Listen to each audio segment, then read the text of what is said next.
So here's a very quick little video just to show you one particular point in Lightroom editing.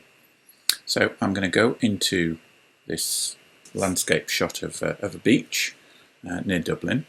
We're going to hit D for develop to go into the develop module. And what I want to do is I want to visualize spots today. So I want to find any sensor spots which might be needed to be cleaned up from this image. And to do this, we need to use the clone tool. To open the clone tool, you can either use the shortcut key, which is Q, or you can actually click up in the clone tool icon up here. So now the clone tool is open, and you can adjust your brush size and do all the normal stuff or whatever.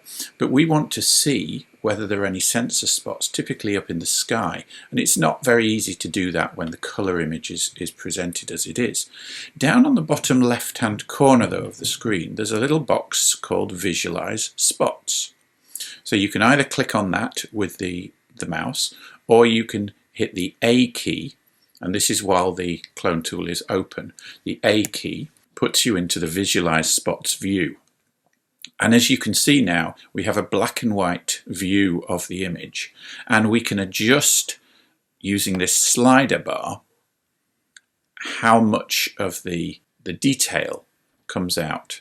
So as we slide to the left, we've got less detail. As we slide to the right, now we're starting to see more detail come up in the sky, and it's quite easy now to see where these sensor spots are occurring. There's a little wrinkle to the Visualise Spots tool which I thought I'd tell you about. This came about as a question that came in from one of my talks.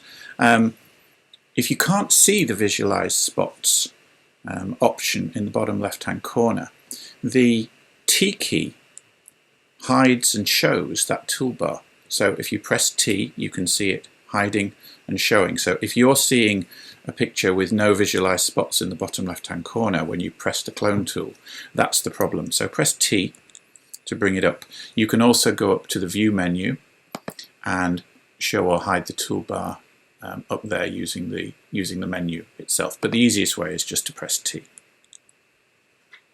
And then it's just a matter of sizing your clone tool around the sensor spot. I normally make my clone tool just a little bit bigger than the overall spot, and then just hit enter and just go over the different areas, and normally Lightroom will make a pretty good go of finding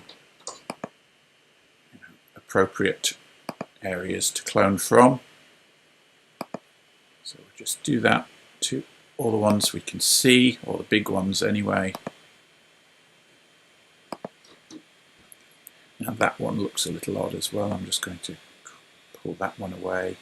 I think these ones will be almost invisible. As you can see, I have a very dirty sensor on my Fuji X-T2. And when you've finished, if you press the A key again, then you can go back, and once you take your mouse off the image, those overlays will disappear. If you want to hide the overlays in general, you press the H key, and the H key will hide any overlay from any of the tools. And now you can scan around your image and you can see whether you've got any spots still occurring. I think there's maybe a little spot up here in the top left there, so I'm just going to just see whether I can get rid of that. No, I don't like how it's picked from a lighter area. So I'm going to try telling it to pick again using the / key.